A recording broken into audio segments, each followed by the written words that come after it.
और क्या है मिसलिनियस में, all the things we are finding out there. जब कुछ बातें किसी चैप्टर में एकोमोडेट नहीं हो पाता तो एक्ट में उसको मिसलिनियस टॉपिक का नाम दे दिया जाता है ना। दिस वन, अब देखिए section 520 let's call the trial before the high courts. Trial before the high courts, see what it happens that here it simply said that आपको कितना भी पढ़े सारा BNSS को पढ़ा तो आपने दो ट्रायल पढ़े थे, एक ट्रायल बिफोर द मैजिस्ट्रेट और एक trial before the session court पढ़ा था। और ट्रायल बिफोर द मैजिस्ट्रेट भी आप दो तरह का केस पढ़ा था आपने, समन केस की ट्रायल एंड वारंट केस की ट्रायल। लेकिन आपने कहीं नहीं पढ़ा कि हाई कोर्ट की ट्रायल का प्रोसीजर क्या होगा। तो हाई कोर्ट में अगर ट्रायल हो रही है कोई भी केस की तो यहाँ पे सिंपली स्पेसिफाई किया गया है कि सेशन कोर्ट का, कोर्ट ऑफ सेशन के ही प्रोसीजर ऑब्जर्व किए जाएंगे। Means the high court shall observe the procedure as specified for the session court. So if it were trying in the case, so this is section number 520, that's trial before the high court. लेकिन ये 447 पे applicable नहीं है। 447 वो situation को कहते हैं जहाँ पे कोर्ट्स में जो केसेस ट्रांसफर आ जाती है हाई कोर्ट में, ये 447 उसके ऊपर मैटर है। चलिए नेक्स्ट पॉइंट, अगला पॉइंट रखिए। Next situation what we got that and sometimes delivery to commanding officers or persons liable to be tried by court martial, I'm just putting out the situation we got there and what given here, let us see the point.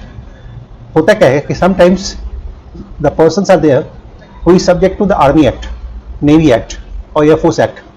Suppose that if he has committed any crime, then it's only the army who shall punish him if he is working with the army. So the point is very important. This thing is called here court martial. इसको हम कह रहे हैं that procedure, that system is called of course the court martial. Suppose that there is the army man. कई कानून ऐसे होते हैं जो आर्मी के होते हैं, आर्मी के लिए होते हैं, कई ऐसे कानून होते हैं। जैसे फॉर एग्जाम्पल अगर मैं एक सिंपल सी बात आपको बताऊं कि एक आर्मी वाला है 1, एक दूसरा आर्मी वाला है 2। अब इसकी पोस्टिंग कहीं बहुत दूर हो गई, मान लो बहुत दूर हो गई वहां से बेस कमांड से, और यहाँ इसकी वाइफ है। इसका अफेयर जो है इससे हो गया, इस आर्मी वाले की वाइफ से हो गया। तो क्या A1 ने कोई ऑफेंस किया? एक तो आर्मी ऑफिसर है जो ये आर्मी वाला है, क्या इसने ऑफेंस किया? देखो अगर वो सिविलियन होते हैं, मतलब जो आर्मी नहीं उसको हम सिविलियन कहते हैं, तो हम कहते हैं फिर ये ऑफेंस नहीं, क्योंकि अब एडल्ट्री ऑफेंस नहीं है, क्रिमिनल ऑफेंस एडल्ट्री नहीं है। लेकिन आर्मी में अभी भी एक कानून है, एक कानून का नाम मुझे अभी नहीं याद आ रहा है, आप वो भी कानून सुप्रीम कोर्ट में चैलेंज किया गया है कि इसको भी हटाने के लिए। आर्मी में अभी भी इसको एडल्ट्री कहा जाता है और ये कहा जाता है कि ये एक ऑफेंस है। अब ये मुकदमा कहाँ चलता है? तो कोर्ट मार्शल में। कोर्ट मार्शल में अगर मान लो एक सरकारी डिपार्टमेंट में एक पर्सन काम कर रहा है, पुलिस वाला है, करप्शन करता है, तो he is subject to the IPC, वहां पे उसकी कोर्ट में प्रोसीडिंग चलेगी होगा। But if the person is at the army then he is subject to the court martial. This is the situation. Even army वाले इंटरनल अपना कोई भी क्राइम कर रहे हैं तो उनकी अपना अलग कोर्ट होती है और कोर्ट में भी आर्मी के लोग ही रहते हैं और अकॉर्डिंगली उनको पनिश करते हैं, जेल वेल जो देना हो सब देते हैं वो। तो अब यहां कहते हैं सेंट्रल गवर्नमेंट रूल बनाती है जो कि संहिता से कंसिस्टेंट होगा, और air force act, army act, navy act और एनी अदर लॉ जो आर्म फोर्स से रिलेटेड है, as to the case in which the person subject to army, naval और एयरफोर्स लॉ और अदर लॉ जो भी है। तो यहां तक कहा, now it says that shall be tried by the court to which this Sanhita applies or by the court or by court martial when any person is brought before the magistrate and charged with an offence for which he is liable to be tried by the court which this Sanhita applies or by a court martial, such magistrate have regard to such rules and उसके बाद shall in proper case deliver him through with a statement of the offence of which he is accused। किसको deliver करेंगे? तो उसके CEO को, to commanding officer of the unit to which he belongs to और commanding officer of the nearest army, naval, air force as the case में be for the purpose of being tried by a court martial. All 3 lines we are reading separately there. Yellow, green and pink line. सुनिए, ध्यान से सुनिएगा। Central government rule बनाएगी जो consistent होगा संहिता से, एयरफोर्स एक्ट से, आर्मी एक्ट से, नेवी एक्ट से, कोई अदर लॉ जो आर्म फोर्स से रिलेटेड है, दैट वाज, जिसके अनुसार person subject to army, naval, air force और अदर लॉ के अकॉर्डिंग होगा। ठीक है, तो पहले सेंट्रल गवर्नमेंट के लिए ये डायरेक्शन, और सेंट्रल गवर्नमेंट के अपने रूल्स हैं। It shall be tried by a court to which this संहिता applies or by a court martial, person brought before the magistrate charged with the offence for which is liable to be tried either by court to which this संहिता applies or by a court martial। तो magistrate के पास regard है, rule को ध्यान रखेंगे और in proper case person को डिलीवर कर देंगे together with the statement of the offence जो एक्यूज्ड का है, और डिलीवर किसको करेंगे, that delivery may made to the commanding officer of that unit to which he belongs, और commanding officer of the nearest naval, army or air force station as the case may be, for the purpose of being tried by a court martial. Tried by a court martial. What is called a court martial? The court martial is called the army court. That's called the army court. So it is just like a tribunal. For example, if you see in Delhi, तो दिल्ली में army का tribunal है, और वो कहाँ पर है वो देखोगे, आगे धौला कुआं के पास आर्मी की एक अच्छी बेस है, वहां पे उनका ट्रिब्यूनल है। तो आर्मी वाले अगर कोई भी क्रिमिनल ऑफेंस करते हैं तो दो बातें होती है। मान लो कि एक आर्मी का पर्सन है और उसने बाहर कोई मारपीट कर ली, किसी को मार दिया, then there are two situations. First, he was caught by the police, police of course present that person before the magistrate, and what the magistrate may do, then it is simple instruction, if he is punishable with the court martial then he shall deliver that person to the court martial. Army court को deliver कर देंगे, वहां पे उनको hand over कर देंगे। दोनों situation में कोर्ट मार्शल की डिलीवरी, हाँ जी, कोर्ट के द्वारा ट्राइबल है तब भी कोर्ट मार्शल की डिलीवरी रूल्स के अकॉर्डिंग डिपेंड करता है, that depends upon the rule. Still there are certain offence which may be tried by the court only. अब फॉर एग्जांपल अगर आप नानावती वाले केस को देखोगे तो नानावती कहाँ पे जॉब करते थे, एयर नानावती कहाँ जॉब करते थे, नेवी ऑफिसर थे, he was a navy officer, and when he is gone and of course fired over his friend, जाके पुलिस में सरेंडर किया और पुलिस ने उसको अरेस्ट करके मैजिस्ट्रेट के पास प्रेजेंट किया। जैसे मैजिस्ट्रेट के पास प्रेजेंट किया, वहां से आर्मी वाले भी आ गए उधर से कि इनको हमें दो और इनकी ट्रायल जो है वो हमारे कोर्ट में चलेगी। तो sometimes there is the rule, the magistrate will ask that person where do you want to go, whether you want to go to the army court और you may be tried before my court only, this one. तो वो उसकी choice होती है अगर crime एक civilian के साथ किया है तो। लेकिन क्राइम इंटरनली आर्मी का है, then it's mandatory that you know the person may be punishable with the army court itself. अगर विक्टिम्स वगैरह सब जो है वो आर्मी वाले ही है, आर्मी वाले आपस में लड़ गए, एक ने दूसरे को पीट दिया, तो the court martial has the jurisdiction to do that. Internal उनका करप्शन है, मनी लॉन्ड्रिंग है, whatsoever, everything shall be dealt by the court martial. But अगर वो मान लो गांव आता है, गांव में कोई मर्डर कर दिया, then as per the rule he will be given the choice, where do you want to be proceeded for this offense. If he says no, I prefer the army court, then it's okay, army court is okay, go there, वो hand over कर देंगे। But if he prefers the magistrate court itself there, तो magistrate court में आप कर सकते हैं। तो कौन सा आर्मी वाले को चॉइस दिया जाए तो वो क्या प्रेफर करेंगे, आर्मी में बेनिफिट होता है,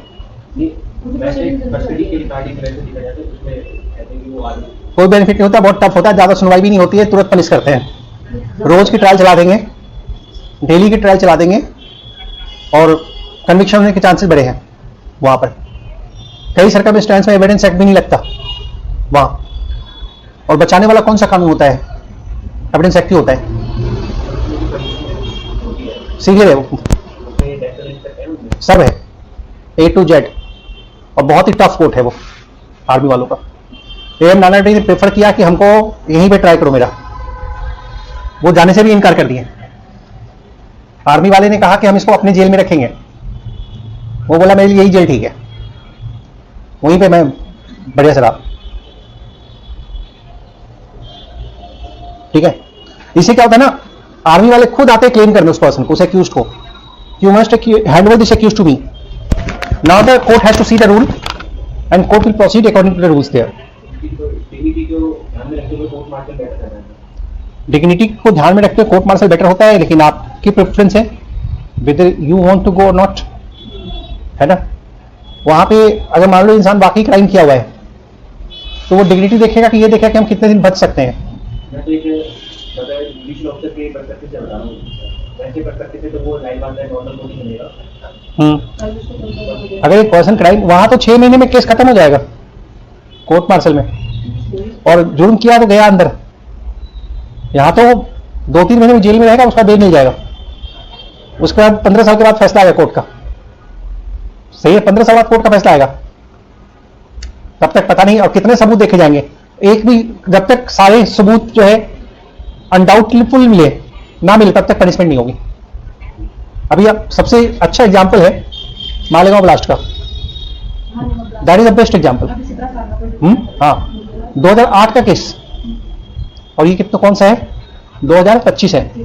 कितने साल हो गए? 17 साल। 17 साल लग गया सेशन कोर्ट को ट्रायल कंप्लीट करके फैसले देने में, 17 ईयर्स। मैक्सिमम छोड़ दिया। क्यों छोड़ा? और कहते हैं हमें यकीन पूरा है कि आप इन्वॉल्व हो, है ना, बट सबूत अप्रोप्रिएट नहीं है। तो इस पर कानून में एक इंडियन कानून में एक बड़ी अच्छी बात है, बियॉन्ड रीजनेबल डाउट प्रूफ करना, और एविडेंस पे डाउट क्रिएट करना उतना मुश्किल नहीं होता है। सर इससे एक बात है, मुझे प्रोफेसर थे ना एमपी हाई कोर्ट में जो आई थी, जिन्होंने डाउट किया था, उनको हाई कोर्ट में उनका कंडीशन बरकरार रखा है। अभी उनका फैसला देखा था आगे है। हाँ, वो बरकरार रखा है। हाँ, तो सुप्रीम कोर्ट छोड़ देगी। उन्होंने एक्सप्लेनेशन अच्छी दी थी, बट नहीं, उसकी जो आर्ग्यूमेंट थी वो अच्छी है, वो मैं देख रहा हूँ, आर्ग्यूमेंट उनकी बड़ी अच्छी है, और सुप्रीम कोर्ट छोड़ देगा। अपील करेंगे तो पता चलेगा। ऑब्वियसली करेंगे, अपील में जाएगा, बट सुप्रीम कोर्ट छोड़ेगा। उसमें एक वो था, एक लेडी थी, और उसमें उसके हस्बैंड की डेथ हुई, और उसके हस्बैंड की डेथ हुई इलेक्ट्रिक्यूटेड, बिजली के झटके लगने से, और उसका मार्क था, और हस्बैंड मर गया, और उसकी वाइफ जो है वो उस केस में एक्यूज बनी, एज अराउंड 60 ईयर्स। ऐसे ट्रायल कोर्ट ने कन्विक्ट किया कि आपने ही बिजली के झटके दिए थे, जो दाग है पोस्टमार्टम रिपोर्ट्स के ऊपर। तो अब ये बड़ी अच्छी उसमें बात है कि भाई आप बिजली का जो आपको झटके वाला जो दाग लग रहा है, या वो बर्न मार्क भी हो सकता है, जरूरी नहीं है कि वो इलेक्ट्रिकेटेड वाला दाग हो, बिजली वाला दाग हो, जलता भी है तो भी वैसे दाग बनते हैं, सही है ना, तो भी वैसे दाग बनते हैं, और बाकी ऐसा होता है, इस तरह से होता है। और शायद उसको हाईकोर्ट में फिर एप्रिशिएट नहीं किया होगा, कोई रीजन आया होगा, नहीं एप्रिशिएट किया होगा, but supreme court will appreciate finally, ये चीज हो जाता है। उनकी गलती ये रही होगी कि केस खुद प्रेजेंट कर लिया था, वो एडवोकेट नहीं रखे थे, केस खुद प्रेजेंट किया था, that might be the fault.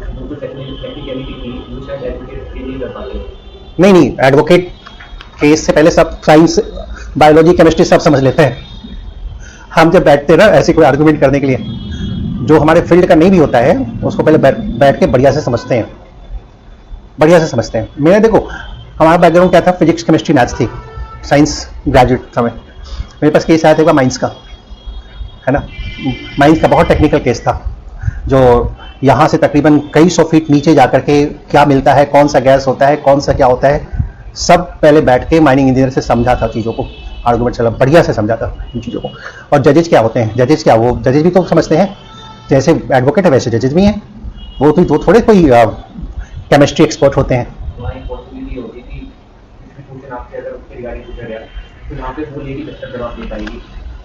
पूछने वाला कौन है, लेडी जो जवाब दे पाएगी वो लॉ से कितना कोरिलेट हो पाएगा, कानून में वो एविडेंस का काम करेगा नहीं करेगा, that is the main thing.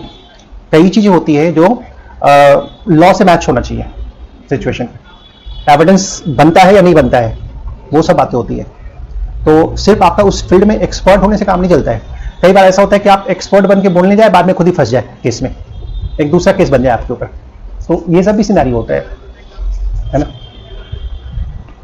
और ये सब बेसिक चीजें होती है, ये सबको इतना जो समझना होता है ना, मुश्किल नहीं होता उन चीजों को समझना। कोई साइंस का फॉर्मूला या कुछ भी हो, there is no difficulty to understand all this things there.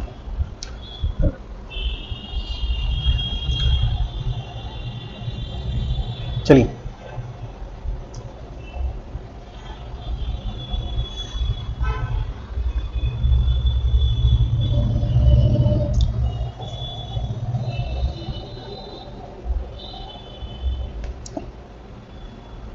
Unit includes regiments, corps, ship, detachments, group, battalions और कंपनी भी कहते हैं कभी कभी आर्मी में, कंपनी आमतौर पर सप्लाई करती है।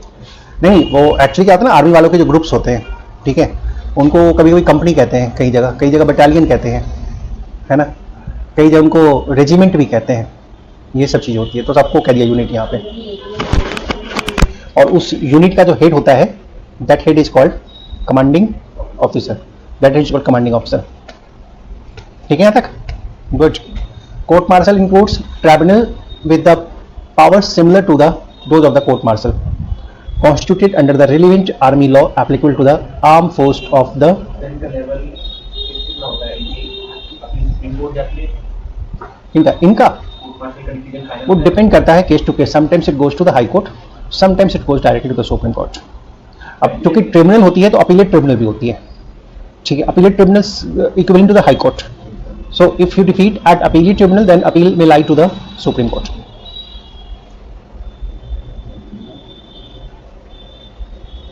चलिए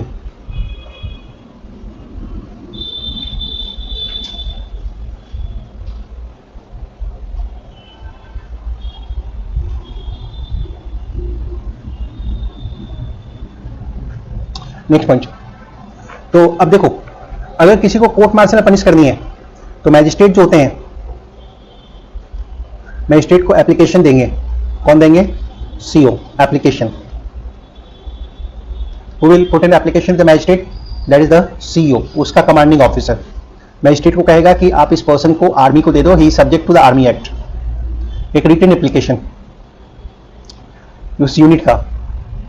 एंड बॉडी ऑफ सोल्जर्स, और ये सोल्जर कहते हैं वर्ड यूज होता है आर्मी के लिए, ये सेलर वर्ड होता है नेवी के लिए, और एयरमैन यूज होता है एयरफोर्स के लिए। मैजिस्ट्रेट पूरे इंडिवर करेंगे, यहाँ पर हिंट करें उस पर्सन को, and secure any such person of such offence.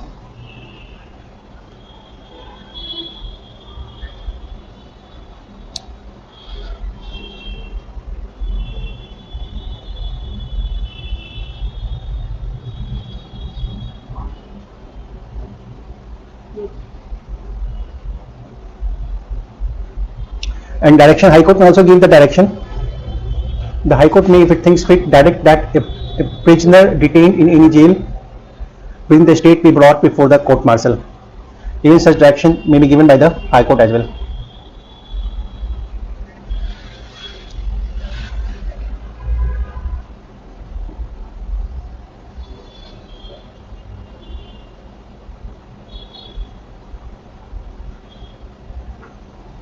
(522) says that section 522, subject to powers conferred under article 227, forms जो यहाँ पे है सेकंड शेड्यूल में। नाउ फॉर्म्स को वेरिएशन के साथ यूज किया जा सकता है रिस्पेक्टिव पर्पस में। अगर आपको फॉर्म्स का कोई पर्पस है then it can be used for your purpose as well with certain variation.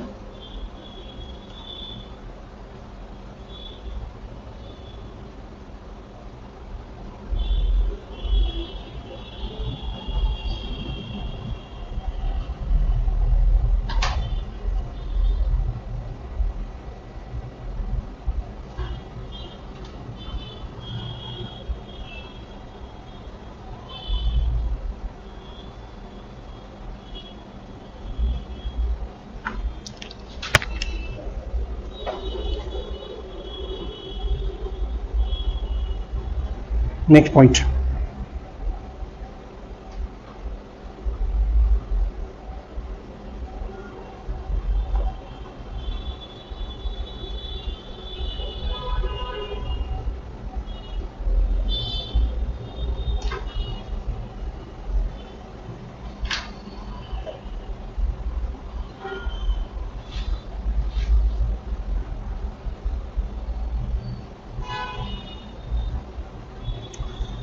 Next issue. See, power of the High Court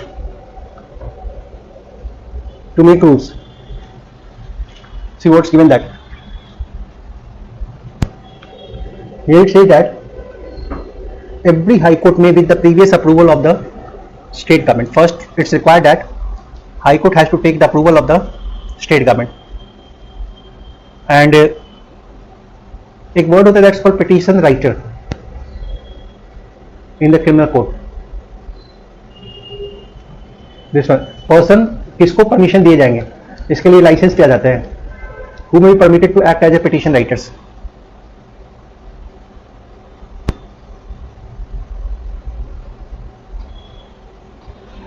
regulate करना, उसको लाइसेंस कैसे देंगे, कंडक्ट बिजनेस कैसे करेंगे, स्केल ऑफ फीस कैसे पेमेंट होगी,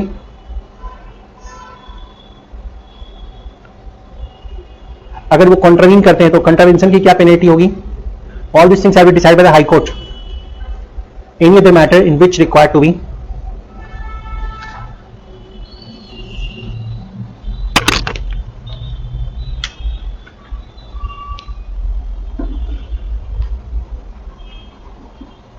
and all the rules made under this section shall be published in the official gazette.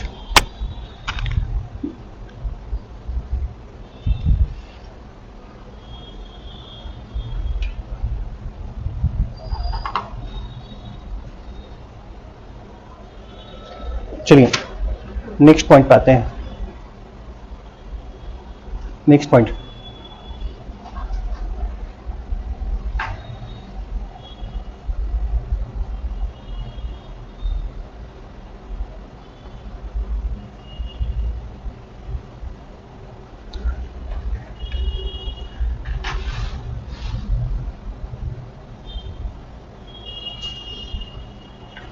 ठीक है. अब एक सिचुएशन है 524.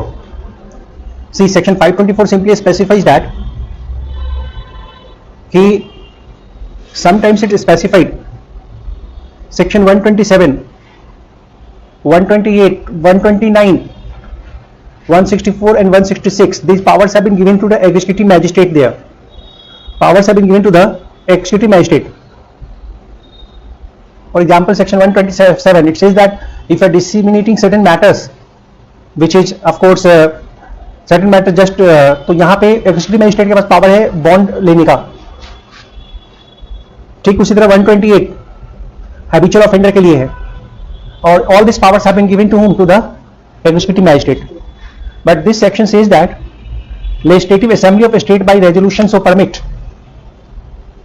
स्टेट गवर्नमेंट कंसल्ट करेगी हाई कोर्ट से और ये पावर जुडिशियल मैजिस्ट्रेट को भी दे सकती है.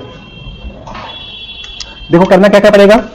सबसे पहली बात, लेजिस्लेटिव असेंबली का अप्रूवल चाहिए, मतलब स्टेट की जो लेजिस्लेटिव असेंबली है वहां पर अप्रूवल चाहिए. एंड स्टेट गवर्नमेंट कंसल्ट करेगी हाई कोर्ट से. लेजिस्लेटिव असेंबली का approval plus consultation with the high court.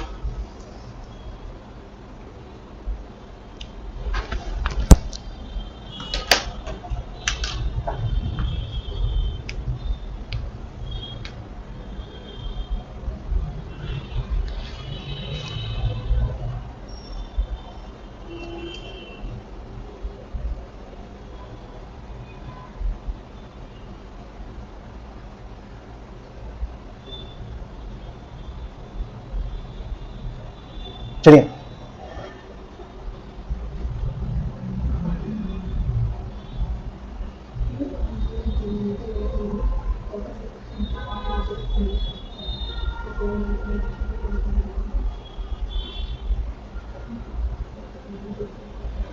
Next point.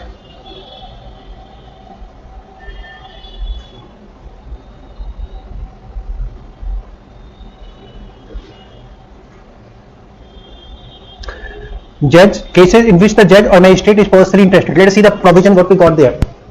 We are dividing this provision in three parts. First, no judge or magistrate shall, that was, except with the permission of court to which appeal lies, try or commit for trial any case in which he is a party or personally interested. ये पहले ये वाला line समझ लो. That is the first. Right after that agreement में no judge or magistrate shall hear an appeal from any judgment or order passed by or made by himself. दो situation समझ लीजिए पहले, एक येलो वाला और एक ग्रीन वाला। येलो वाला पॉइंट जज या मैजिस्ट्रेट को सिंपली कहता है, देखिए साहब, आप उस केस के ट्रायल नहीं करेंगे, और अगर मैजिस्ट्रेट बोले मैं ट्रायल थोड़ी करने वाला हूं, मैं तो कमिटल तक हूं इस केस में, साथ में उसको कमिट करके मुझे सेशन में भेजना है, तो कहता नहीं, कमिट भी नहीं करेंगे, कमिट फॉर ट्रायल भी नहीं करेंगे। क्या? कोई भी case in which he is a party और पर्सनली इंटरेस्टेड। जैसे फॉर एग्जांपल पुलिस एक पर्सन को अरेस्ट करके लाई, मैजिस्ट्रेट के पास प्रेजेंट की, अब वो उस एरिया का मैजिस्ट्रेट है, उसके पास ही प्रेजेंट होगा, तो जज साहब ने देखा ये तो मेरा रिश्तेदार है, तो जज उस केस को नहीं देखेंगे, मना कर देंगे, बिकॉज यहां पे कहेंगे वो क्या इस केस में क्या है, पर्सनली इंटरेस्टेड है। अब वो लोग नहीं, बहुत ईमानदार है, वो ईमानदारी से फैसला करते हैं, तो भी मानेंगे पर्सनली इंटरेस्टेड है। लेकिन अगर वो केस उन्हीं को देखना है तो अप्रूवल लेना पड़ेगा। किसका अप्रूवल लेना पड़ेगा? किसका अप्रूवल लेना पड़ेगा? जहां उनका केस अपील में जाता है। उनका केस अपील में कहां जाता है? मैजिस्ट्रेट का केस अपील में कहां जाता है? सेशन में। तो उनको सेशन जज का अप्रूवल लेना पड़ेगा। That is the point called here. दो बातें हैं, या तो वो पार्टी है या फिर पर्सनली इंटरेस्टेड है। अब जैसे इस एरिया का मैजिस्ट्रेट है, उसकी ही किसी से लड़ाई होगी, दैट वाज कोई क्रिमिनल केस बन गया, then he won't see this case. ना ट्राई करेंगे, ना क्या करेंगे, कमिट करेंगे। ट्रायल कमिटल दोनों प्रोहिबिटेड है। किस केस में? जहां पे वो क्या है, पार्टी है या फिर पर्सनली इंटरेस्टेड है। अच्छा मुझे एक बात बताओ, जज सर एक केस का आई विटनेस है और वो केस उनके ही कोर्ट में आ रहा है। मैजिस्ट्रेट साहब एक केस का आई विटनेस है। सपोज करो कि लक्ष्मी नगर का जो मैजिस्ट्रेट है वो शाम को यहां घूमने आए। अब सुनिए बात मेरी ध्यान से, शाम को सोचे लक्ष्मी नगर घूमते हैं और देखा एक पर्सन ने दूसरे को चाकू मारा। बोले अरे वाह, मेरे सामने ये क्राइम। पुलिस को फोन किया, पुलिस आई, पुलिस उसको अरेस्ट कर ली जिसने चाकू मारा। कल को वो पर्सन किसके सामने लाया जाएगा? उन्हीं मैजिस्ट्रेट के पास जिसने चाकू मारते देखा। उस एरिया के मैजिस्ट्रेट तो वही है। क्या वो उस केस को देख सकते हैं आगे या नहीं देख सकते हैं? बोलिए, देख सकते हैं। अरे कमिटल तक में सारा आ जाता है, ए टू जेड आ जाता है। यहाँ पे इनके सामने कभी हुआ है, तो ऐसे डीमल को नहीं मानना चाहिए वो पर्सनली इंटरेस्टेड है पार्टी। क्यों? गवाही तो उनकी इन्फ्लुएंस्ड रहेगी। जब एज ए विटनेस उनको गवाह के लिए बुलाया जाएगा, समटाइम्स जब हम कॉग्निजेंस की पढ़ते हैं तो वहाँ पे पढ़ते हैं अदरवाइज कंप्यूटर नॉलेज, तो उसमें सारा कवर हो जाता है कि आपके सामने भी कोई ऑफेंस कमिट किया है, वो भी तरीके से आपकी नॉलेज नहीं आया, तो आप इस तरीके से कॉग्निजेंस दे रहे हैं, आप इसको रिपोर्ट, वो तो अलग मैटर था कॉग्निजेंस लेना। उसको जस्टिफाई करने की कोशिश की जा रही है कि वहाँ पे इंटरेस्ट। यहाँ देखो, यहाँ पे साफ साफ क्लियर कर दिया एक्सप्लेनेशन में, सुन लीजिए। कहता है जज और magistrate shall not deem to be a party और personally interested in a case by reason only that he is concerned therein as a public capacity, or by reason only that public capacity, और दूसरी बात, or by reason only that he has viewed the place in which an offence is alleged to have been committed, or any other place in which any other transactions, material or case illegal occurred, या he made an inquiry in connection with the case. We can't say that in this scenario the person, the judge or magistrate is personally interested. ये नहीं कहेंगे।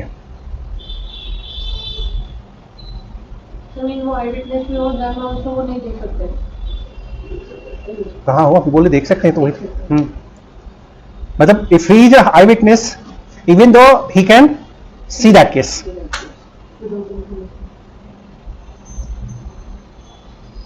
But अगर personally interested है या party है तब नहीं। लेकिन एक रास्ता है, वो परमिशन ले, except with the permission of the court in which appeal lies. वहां से परमिशन लेनी पड़ेगी जहां पे उनके ऑर्डर को अपील किया जाता है। ना एक क्वेश्चन पूछता हूं, सुनो तो ध्यान से, फिर सुना एक बात को। अब सुनिए ध्यान से, सुनिए। एक सेशन जज है, एक सेशन जज है mister Sonu. Mister Sonu is the session जज। अपने कोर्ट में केस देख रहे हैं और मुलजिम को क्या किया? कॉन्विक्ट कर दिया। बोला जाओ भाई, तुम्हें 10 साल की जेल। अब वो मुलजिम सोच रहा है मैं अपील में जाऊंगा हाई कोर्ट में, और जज साहब की किस्मत अच्छी, उनकी प्रमोशन हो गई, और वो प्रमोशन होकर कहां पहुंच गए? हाई कोर्ट में पहुंच गए। अब सोनू ने जब अपील लगाया तो केस घूम के क्या हुआ? उसी जज के सामने पहुंच गया जिस जज ने इसको हाई कोर्ट में कन्विक्ट किया था। अब क्या ये जज साहब उस अपील को देख सकते हैं? ये कहां लिखा है? ये वो ग्रीन वाला पॉइंट पढ़ो। ये ग्रीन वाला पॉइंट, नो जज और magistrate shall hear an appeal from a judgement or order passed or made by himself.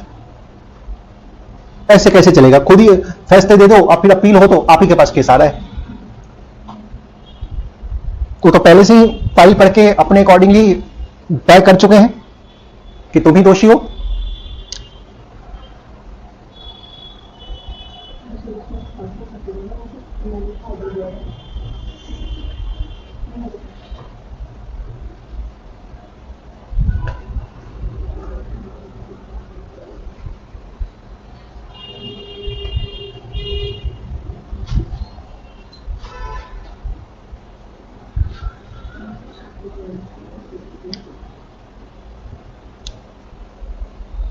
चलिए नेक्स्ट,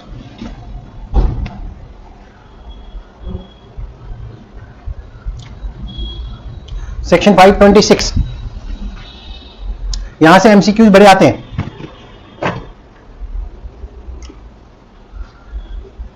अभी कल परसों की न्यूज आई थी, कर्नाटका हाई कोर्ट में प्रैक्टिस करने वाले 3 एडवोकेट्स, उनको कर्नाटका हाई कोर्ट में जज बना दिया गया। 3 एडवोकेट्स को क्या हुआ? सीधे हाई कोर्ट का जज। बताओ, होता है डायरेक्ट हाई कोर्ट का जज? वो जो विवेक अग्रवाल जज साहब को देखते हो ना यूट्यूब पे, कुछ दिन पहले एडवोकेट थे वो। हाँ नहीं, दूसरी जगह में। वहां 2 हाई कोर्ट, एक जबलपुर का है मध्य प्रदेश में, एक उधर भोपाल में भी है। तो ये जबलपुर में, वो भोपाल में, वहां पे कोर्ट में प्रैक्टिस करते थे हाई कोर्ट में, और एलिवेट होकर के हाई कोर्ट में सीधा सेशन वेशन कुछ नहीं, कभी मैजिस्ट्रेट नहीं रहे। तो जब एलिवेटेड लिखा रहता है किसी के तो मतलब वो एडवोकेट से बने या फिर वो एडवोकेट से बने। एलिवेटेड हमेशा मतलब ये रहेगा कि वो एडवोकेट से बने। हाँ, एलिवेट कर देना इसको कहते हैं, है ना। एक्चुअली क्या होता है, नॉर्मली हाई कोर्ट में कोई जज वकील प्रैक्टिस कर रहे हैं तो हाई कोर्ट उसको सीनियर एडवोकेट भी बनाती है। सीनियर एडवोकेट अगर होते हैं तो उनको उनके कोर्ट्स जो होते हैं वो थोड़ा डिफरेंट काइंड ऑफ होंगे। वो उनका जो यूनिफॉर्म है ना वो देख के पहचाना जाएगा, थोड़ा यहाँ पे बैंड वगैरह लगे रहते हैं सीनियर एडवोकेट्स के, और वो सीनियर एडवोकेट्स फिर एलिवेट होकर के जज बना दिए जाते हैं। इसी तरह सेशन में भी होता है, मतलब समझो 60% जो पोस्ट है वो एडवोकेट से भी फिल होती है, एडवोकेट लिए जाते हैं ऑलमोस्ट, कहीं कहीं ऐसा रूल होता है almost. For example, if you say about the magistrate, there would be the recruitment from the examination, judiciary examination. Higher judiciary में भी examinations होती है, but higher judiciary में elevations भी बड़े होते हैं, elevation से बहुत ज़्यादा होता है। तो ये जो जैसे कर्नाटका वाला आपने 3 बताया है, तो ये भी बिकॉज ऑफ द जो वकालत पहुंचे होंगे। the short experience of almost Obviously ऐसे कोई डाउट क्रिएट होता है कि वो पर्सनली इंटरेस्टेड गुजरते हैं, फेवर करते हैं, बाइक से ताकि कि किसी की पार्टी का तो फेवर लिया ही उन्होंने, छोड़ देंगे उसका केस बाद में। वो तो वकील थे, तो वकील झूठ थोड़ी ना बोलता है, बोलता है। एडवोकेट ओथ बाउंड थोड़ी ना होता है कि वो कोर्ट में सच बोलेगा। उसकी तो ड्यूटी होती है कि किसी का फेवर ही लेने की ड्यूटी होती है, उसका तो प्रोफेशन ही यही होता है एडवोकेट का, कि आप उसको चाहे कितना वो गलत है, यू मस्ट फेवर ही। सही है। ऐसा थोड़ी कि वकील कोर्ट में खड़ा होकर कहे कि जज साहब मुझे पता चला है मेरा क्लाइंट तो ही कातिल है, उसने ही मारा है, और मुझे खुद आके सब बताया है कि उसने कैसे कैसे मारा है। जज क्या बोलेंगे? वो बोलेगा भी तो जज उसकी बात नहीं मानेंगे, क्योंकि एविडेंस एक्ट में स्टेटमेंट प्रोविक्टेड है ना। तो इट्स नॉट लाइक दैट, वैसे नहीं कहते। एडवोकेट है, कोई कंप्लेंट नहीं है, बढ़िया सारे केसेस किए हुए हैं, अच्छे आर्गुमेंट्स रहे हैं, केसेस अच्छे किए हुए हैं, देन अब जो सिस्टम होता है उसके अकॉर्डिंगली एलिवेट हो जाते हैं वो। आज तो जब हम एक सुप्रीम कोर्ट की न्यूज़ भी दिखा रहे थे कि कैसे जस्टिस सीजे बीएल रवि जी ने, और तुम्हें क्या लग रहा है, जस्टिस चंद्रचूड़ भी तो एलिवेट हुए थे, वो भी एडवोकेट थे। फेवर मिला था। वो तो अपनी स्टोरी कितनी जगह बताए हैं। वो पहले क्लाइंट पकड़ने के लिए पीपल के पेड़ के नीचे खड़े होते थे कोर्ट के बाहर। हाँ, कोर्ट के बाहर पीपल के पेड़ के नीचे खड़े होते थे। फिर पीपल के पेड़ वाले न्यूज़ मुझे आपने बताई। हाँ, तो वो तो बात सही है, पीपल के पेड़ के नीचे होते, जबकि उनके फादर खुद चीफ जस्टिस तक रहे हुए हैं, है ना। So if you are going to the court for the practice, on the very first day you can't get the chamber. 1 year, 2 years, 3 years, you can't get that, you know. तो आपको अगर court में cases चाहिए then आपको क्या रहना पड़ेगा? वही पीपल का पेड़ होता है सर, कोर्ट में बना हुआ है पीपल का पेड़, बरगद का पेड़, कोई अपना टेबल लगा के बैठते हैं, कोई ऐसे, वहीं से लोग आगे बढ़ते राइज करते हैं। अब पिछली बार में एक बैच में वो संदीप था, वो उसको बताया मेरे क्लाइंट ही नहीं मिलता, मैं कोर्ट जाता हूँ मुझे कोई क्लाइंट ही नहीं मिलता। और कोर्ट जाना क्या है, मैं समझाया कि तुम खड़े रहो पीपल के पेड़ में, तो वहां भी बाहर खड़े रहो, क्लाइंट देखो। तब उसको बड़ा बुरा लग रहा है कि नहीं तो बड़ा लो स्टैंडर्ड का काम है। बट शुरुआत ही ऐसे है, या तो ये करो या ये करो, दोनों में से सिस्टम ऐसे होता है ना। नेक्स्ट पे आते हैं, प्रैक्टिसिंग एडवोकेट, ये बता दिया, not to sit as magistrate in. अब इसको समझिए, if you are the practising advocate और अब सोचते नहीं हम तो जुडिशरी का एग्जाम देंगे, जज बनेंगे, तो of course no problem, you just qualify and be the जज, but you can't go into the same court in which you were practising as an advocate. Suppose that you were practicing as an advocate in the Kargadoma court, and after qualifying that examination, you can't sit as a judge in that Kargadoma court. Magistrate जज को include करता है month? नहीं, magistrate बोला मैं, गलती से जज मुंह से निकल गया मेरे, मैजिस्ट्रेट बोल रहा हूँ। जज में फिर होता है, मैजिस्ट्रेट पे है ये। नाउ ठीक है यहाँ तक। Next point 527 section 527।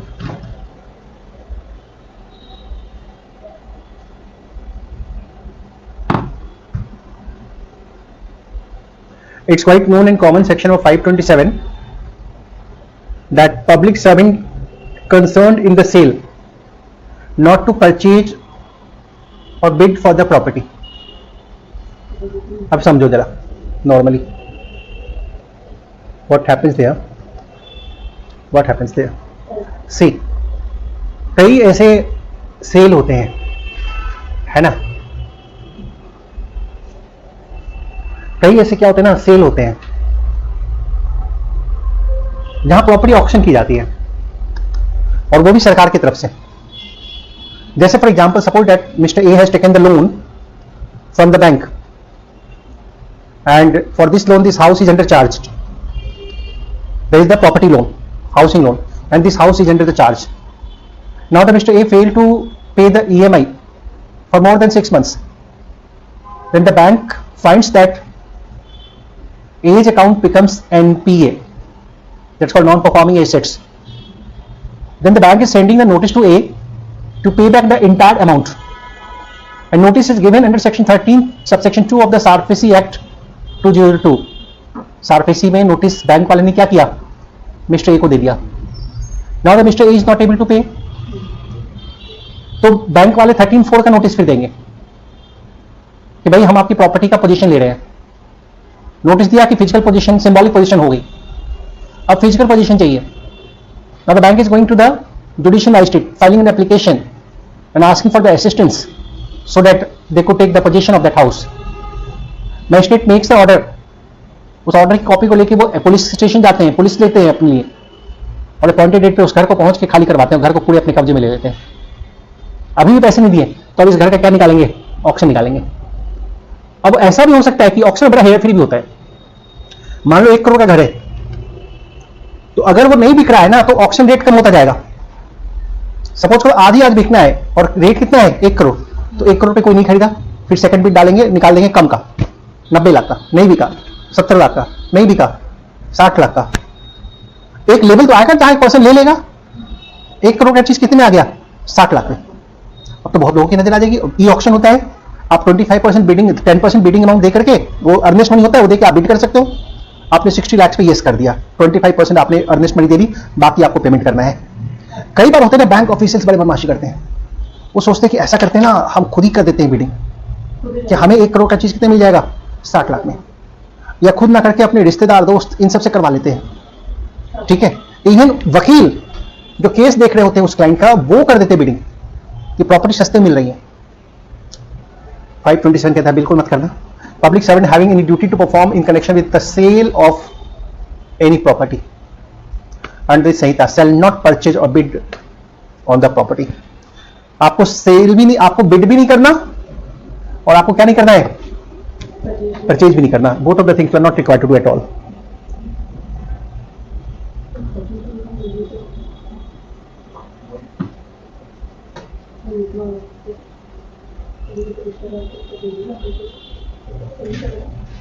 ना तो सेल करेंगे ना बिड करेंगे, तो फिर कौन करेगा बिड? ना परचेज करेंगे ना बिड करेंगे, तो फिर कौन करेगा? पब्लिक. नॉर्मल लोग नहीं, पब्लिक, है ना. This one. तो जैसे उनके कोई रिश्तेदार ने अगर ले ली तो ये तो उनसे पता ही नहीं चलेगा, तो इनडायरेक्ट तो उनके पास ही चली गई. तो पता नहीं चलेगा तो तुम्हें कैसे पता चल गया? ये तो मैं कह रही हूँ ना कि सर अगर इधर सीक्रेसी भी तो मेंटेन होती है, ये लीक ही ना हो तो फिर तो चली गई, है ना. लीक नहीं हुआ तो तुम्हें कैसे पता चला? लीक हुआ तभी तुम्हें पता चला. राइट. हाँ, होता होगा सर, फिर ये सिस्टम पूरा नहीं रेगुलेट होगा. क्या अगर सर होता होगा कहीं पे ऐसे कह रही हूँ मैं. होता होगा? कई लोग चीज़ों में मिसयूज भी तो करते हैं, और डायरेक्टली करें इनडायरेक्ट तो करते हैं. जेल हो जाएगा. कितने लोग? जेल देखा है कभी? आपने बताया. मैंने बताया. मूवीज में देखी है. किसने? मूवीज में देखी है. मूवीज में तो नकली जेल होता है वो. ऐसे कई सारे लॉ स्टूडेंट एग्रीड करने का मौका नहीं मिला. मूवीज तो नकली जेल होता है. आपने देखी है वैसा? वैसे हाँ. आप विजिट तो गए होगे ना. हाँ, कई बार. तो पूरी चेकिंग करते हैं.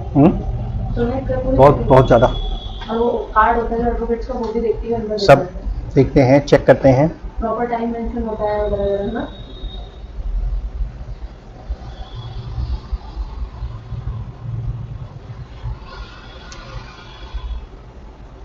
दिल्ली में कितनी जेल है? 3 है. एक तो तैयारी होगी, एक तो तिहाड़ होगी, और मंडोली, एक मंडोली होगी, और कौन है? और एक कौन है? पता नहीं. एक रोहिणी में है. तिहाड़ है, रोहिणी है. ये सब जीके नॉलेज रखना चाहिए, याद रखो. दो तो पता ही चल गया. मंडोली में है. सब नियरेस्ट कौन है यहाँ का? मंडोली. यहाँ का नियरेस्ट जो है मंडोली जेल है.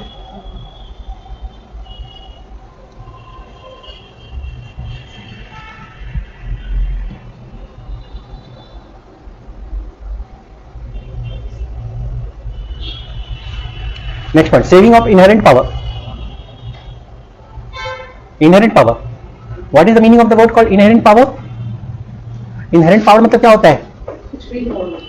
Inherent power का मतलब होता है मैं चाहे जो करूं, मैं चाहे जो करूं, मेरी मर्जी. हम हाई कोर्ट है, तुम्हें अभी ठीक कर देंगे. ये कौन बोल सकता है? हाई कोर्ट बोल सकता है. सेशन कोर्ट नहीं बोल सकते कि हम सेशन कोर्ट है, तुम्हें अभी ठीक कर देंगे, तुम्हारा जो चाहे कर देंगे, है ना. तो कहते हैं saving of inherent powers of the high court. ये कहता है कि बीएनएसएस में जितने प्रोविजंस हैं सबका क्या है, एक अथॉरिटी दी गई कि ये काम तुम कर सकते हो, ये काम तुम कर सकते हो, तुम उतना ही कर सकते हो जितना कानून में लिखा हुआ है. 528 कहते हैं भाई हाई कोर्ट के सामने हम सर झुकाते हैं, वो जो चाहे कर लें. मतलब इनहेरेंट पावर के सामने हम पीछे हट जाते हैं. आप जो चाहो कर लो. आप एक मुजरिम कातिल को छोड़ना चाहो छोड़ दो, बरी कर दो. आप किसी को बेल देना चाहो दे दो, कोई प्रॉब्लम नहीं है. आप हाई कोर्ट जो करना करो. That's called nothing in this Samhita shall be deemed to limit affect inherent the power of the high court to make such orders as be necessary to give any order of the संहिता. एक बार मेरे पास एक person आ गए, वो कहते हैं उन्होंने high court में review file कर रखा था. ठीक है, हाई कोर्ट में रिव्यू फाइल कर रहा था. हाई कोर्ट ने एक कन्विक्शन दिया था किसी को 3 साल का, और कन्विक्शन दिया था तो कुछ पॉइंट्स अप्रिशिएट नहीं किए थे, उसमें कुछ गलतियां थी. तो उन्होंने हाई कोर्ट में क्या कर दिया, रिव्यू फाइल कर दिया. मुझे कह रहे आर्ग्यू कर देने रिव्यू को. बताओ करूं या नहीं करूं. रिव्यू फाइल कर रखा है, पॉइंट्स उनके बड़े अच्छे हैं, हाँ मुझे कह रहे कि रिव्यू को आर्ग्यू कर देने. और रिव्यू फाइल कौन से सेक्शन में किया है? जो पहले सीआरपीसी 498 होता था वही है 528, इसी सेक्शन में फाइल कर रखा है. बताओ आर्ग्यू करना चाहिए क्या? 528 में हाई कोर्ट रिव्यू करेगी अपने ऑर्डर को? किसी को पनिशमेंट दिया हुआ है, सेशन कोर्ट में दिया था, हाई कोर्ट में उसको बरकरार रखा है. अब हाई कोर्ट में रिव्यू पिटीशन फाइल की गई है. मैंने आपको पहले बताया था, क्या क्रिमिनल केस का रिव्यू होता है? नहीं होता है. बताओ क्या हाई कोर्ट रिव्यू कर सकती है अंडर सेक्शन 528 अगर पिटीशन फाइल की जाए तो? अंडर सेक्शन 528 पिटीशन फाइल की जाए तो हाई कोर्ट रिव्यू कर सकती है।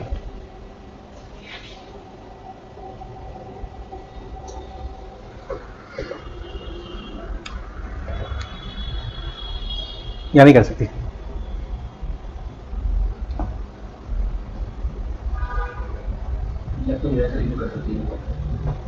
लग तो रहा है कर सकती है, सेविंग ऑफ इनहेरेंट पावर है, जो चाहे वो कर सकती है। तो कई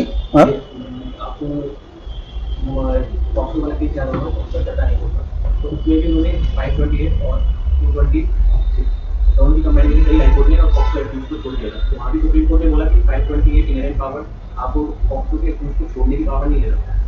आप इनहेरेंट पावर की पर जब वो पावर नहीं मना कर रहे हैं तो रिव्यू की पावर तो किसी के लिए जब लोग अलाउ भी नहीं करना चाहते तो आप इनडायरेक्टली कैसे एक्सरसाइज करोगे जब उतनी सी पावर या करता है। हाँ, ये बात सही है। ऐसे कई जजमेंट्स हैं, एक नहीं कहीं है। हाईकोर्ट का जो 528 का पावर है वो अल्ट्रावायरस नहीं जा सकते हैं, वो कर कुछ भी सकते हैं, लेकिन जो चीज अथॉरिटी नहीं है जिस चीज की वो नहीं कर सकते हैं। फिर तो रिव्यू कई बार लोग होता है ना, मैक्स बहुत टाइम लोग रिव्यू पिटीशन फाइल करते थे 528 बेसिस पे हाईकोर्ट में 528 का यूज करके रिव्यू पिटीशन फाइल कर दिया और हाईकोर्ट फर्स्ट थिंग उसको खत्म करवाती है, उसको रिकॉल कर उसको विड्रॉ करवाती है। तो there is the possibility. So nothing in this Samhita shall be deemed to limit और affect the inherent power of home, inherent power home high court and other court as जो necessary है। अच्छा एक बात बताता हूं, सीपीसी में भी इनहेरेंट पावर है। अच्छा एक बात और बताता हूं, जब तुमने बीएनएसएस अच्छे से पढ़ लिया समझ लिया ना, तो सीपीसी भी मुश्किल नहीं करेगा, क्योंकि बीएनएसएस के कनेक्टेड प्रोविजन सीपीसी में सब जगह है। जो पावर बीएनएसएस में है किसी कोर्ट के पास, connected power similar power CPC में भी है। सिर्फ क्या होगा, ऑर्डर्स बदलेंगे, वहां पे ऑर्डर्स बदलेंगे। ये चीज आपको ध्यान रखना है।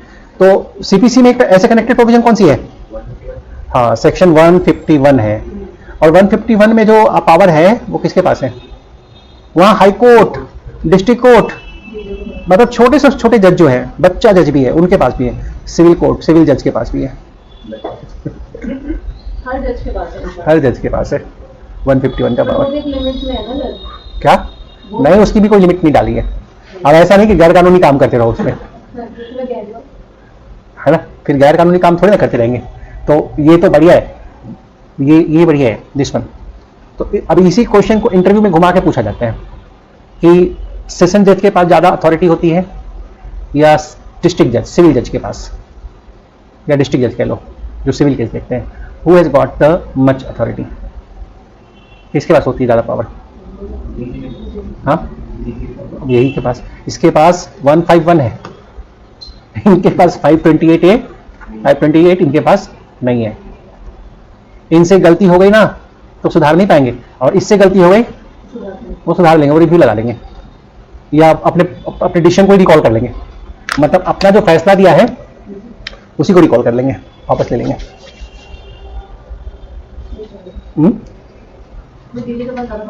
हाँ, तो सेशन जज क्रिमिनल में ज्यादा, क्रिमिनल सेशन जज जाना बनना ज्यादा अच्छा है या फिर सिविल जज?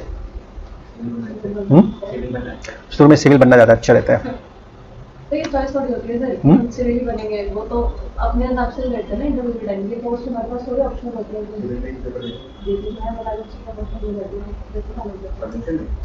नहीं, पेपर जो देते हो कहते हैं सिविल जज, उसमें मैजिस्ट्रेट को ही डाल सकते हैं आपको। हाँ, वो नाम तो जज का ही, जुडिशियल एग्जाम ही नाम होता है, कहने को सिविल जज कहते हैं। क्या? ऐसे ही है, ऐसे ही है। मैजिस्ट्रेट की भी अपॉइंटमेंट वहीं से होती है, तो मैजिस्ट्रेट की सेपरेट वैकेंसी थोड़ी निकलती है, वहीं उसी में से होती है। अगर हम सिविल जज का दे रहे तो क्या पता हम सेशन में पहुंच जाए। सेशन में कहाँ से पहुंच जाएंगे? मतलब अगर हम कोई भी दे रहे तो कोई पोस्ट मिल सकती है, ऐसा है ना? सेशन वाला थोड़ी मिलेगा, वो तो ऊपर का पोस्ट हो गया, नीचे की पोस्ट मिलेगी, कोई भी मिल हाँ सकती है। ठीक है। 528 हो गया, ठीक है। नेक्स्ट आइए, चलिए। Duty of high court to exercise continuous superintendence over the courts. अब एक बात बताओ, दिल्ली में कोर्ट कितने बजे शुरू होती है? डिस्ट्रिक्ट कोर्ट 10 बजे, और हाई कोर्ट 10:30 में, 10:30। और ये जो आधे घंटे टाइम होता है ना, ये इनको देखते रहते हैं वीसी पे बैठ के चुपचाप, 10 बजे कोर्ट शुरू होगी कि नहीं होगी। नहीं शुरू हुआ तो जजेस का मेल आया कि नहीं आया, कोई डिले कोई लीव का, इनका पूरा नजर होता है मैजिस्ट्रेट पे, सेशन जज पे, एवरीवेयर, कंप्लीट आइज व्यू। तो the duty of the high court to exercise continuous supervision over the court. उनके कोर्ट के नीचे जितने भी कोर्ट्स हैं उन सब के ऊपर क्या करेंगे, वो कंटिन्यूअस सुपरविजन रखते हैं। Every high court has to exercise over the control session जज everywhere, that is also the power of the high court.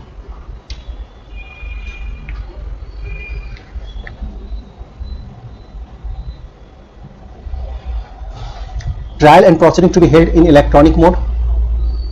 All the trial inquiries proceeding under the संहिता, जिसमें कहा गया मैंडेटरी नहीं है, may be held in electronic mode, जैसे issuance, service, execution of summon।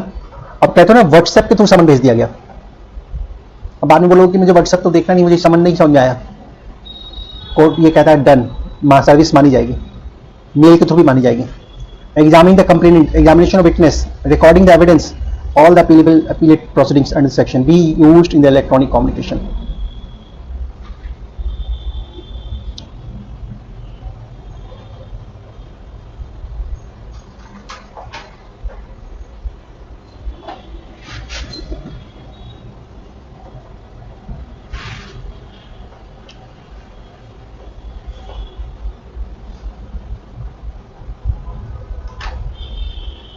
चलिए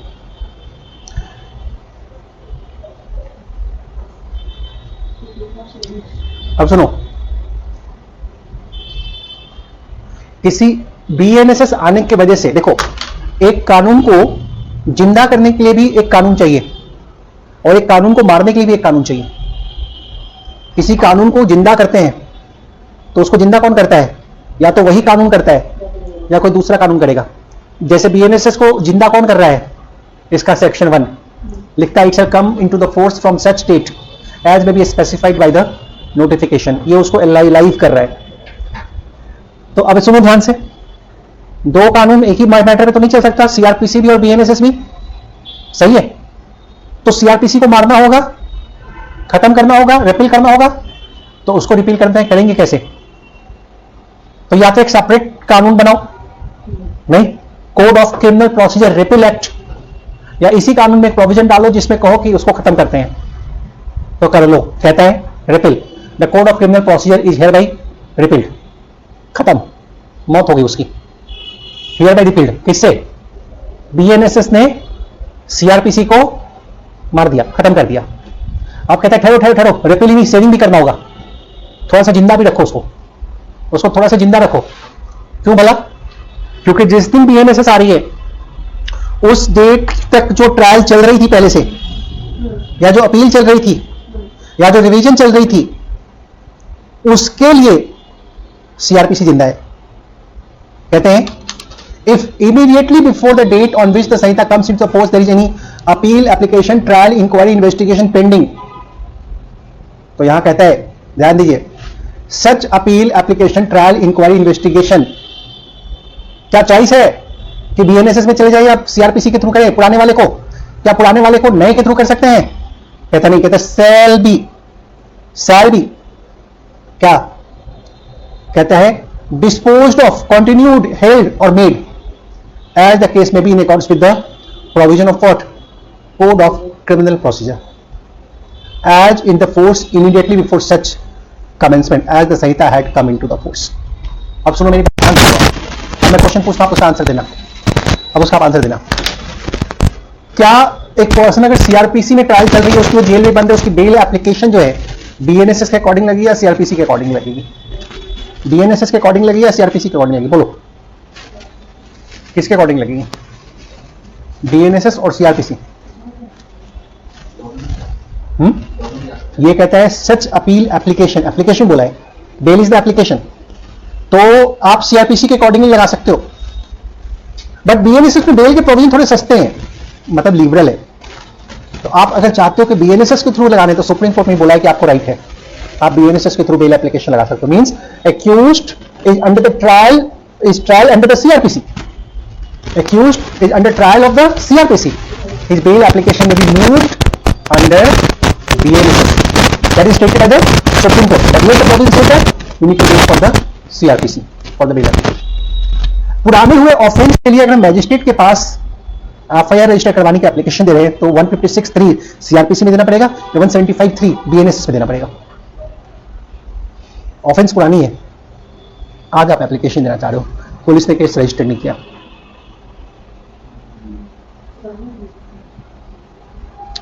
अब supreme court ने simply कह दिया था, एप्लीकेशन का मतलब यहां बताया था, ये एप्लीकेशन का मतलब फ्रेश एप्लीकेशन नहीं है।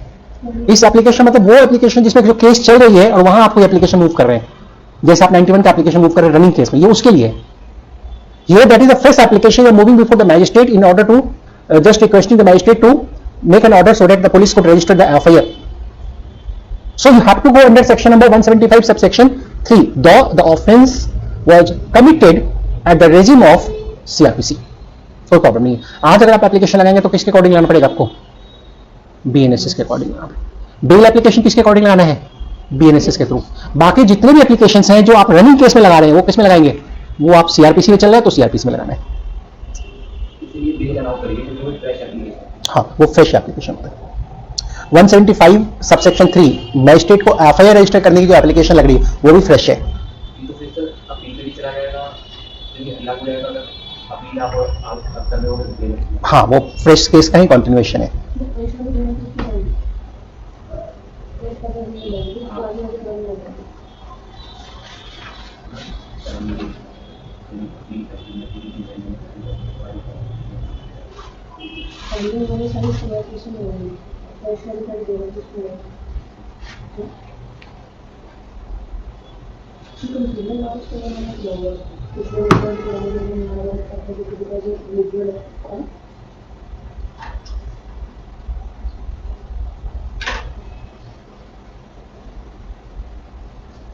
चलिए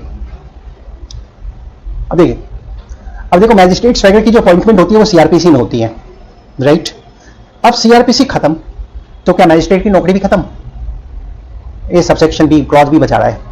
वो कहता है जितने भी नोटिफिकेशन इशू हुए थे, ठीक है, all the notification published. 1 minute, कौन नोटिफिकेशन पब्लिश करता है? नोटिफिकेशन पब्लिश कौन करता है? बताया हुआ सब, छोटी छोटी बात याद रखोगे तो इंटरव्यू निकलेगा, तो फंसेंगे इंटरव्यू में। Who issues the notification? सरकार इशू करती है, क्योंकि सरकार को ऑथराइजेशन किससे होती है? पार्लियामेंट से। और सर्कुलर कौन इशू करता है? वो भी सरकार इशू करती है, लेकिन वो पार्लियामेंट से ऑथराइज नहीं होता। Circular for limited people, notification for all people. और प्रोक्लेमेशन कौन इशू करता है? Who issues the proclamation? Proclamation कौन इशू करता है? Proclamation president. Good, president, governor नहीं, वो ऑफ कोर्स सरकार की बात करते हैं, दैट्स व्हाई कॉल्ड प्रोक्लेमेशन।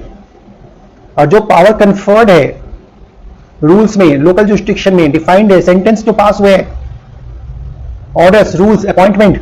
अब पता है सीआरपीसी में सजा मिलेगी, और सीआरपीसी खत्म हुआ तो मुजरिम कह रहे हैं कि अब तो जेल से छोड़ो, सीआरपीसी खत्म हो गया।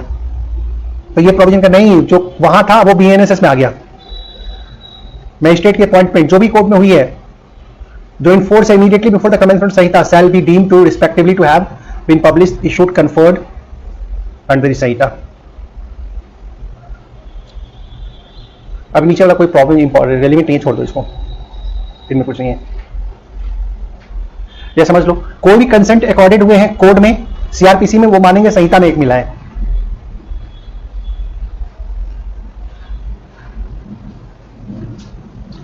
कोई पीरियड एक्सपायर्ड हो गई थी सीआरपीसी में तो मानेंगे बीएनएसएस में भी वो एक्सपायर्ड हो गया। That is called repeal and savings, ठीक है। तो बताओ बीएनएसएस में कितने सेक्शंस है total? How many sections are there in the BNSS? 531। सही है, थोड़ा कम थे, यही आसपास था उसमें भी, ठीक है ना। चलो, देश से अपराध खत्म हो जाए तो तुम्हारा ये पढ़ने से छुट्टी मिल जाए। अपराध खत्म हो जाए तो कौन कौन से एक्ट से बचेंगे? बीएनएसएस से बच जाएंगे, और क्या क्या चीजें? बीएनएस से भी, बीएनएस से बच जाएंगे। कोई ऐसा देश है जहां पे पुलिस है ही नहीं, अपराध होता ही नहीं है? अभी पढ़ा था, कोई ऐसा देश है जहां पुलिस ही नहीं है, कोई ना कोर्ट है ना पुलिस है। क्यों बोला? क्योंकि वहां कोई अपराध ही नहीं होता। नेट पे सर्च करोगे तो मिल जाएगा कहीं। तो बीएनएस से बच जाएंगे, बीएनएस से बच जाएंगे और किससे बचेंगे? या किसी एंटी वो तो हो गया, और किससे बचेंगे? एविडेंस से कैसे बचेंगे? ये तो सिविल में भी लगता है।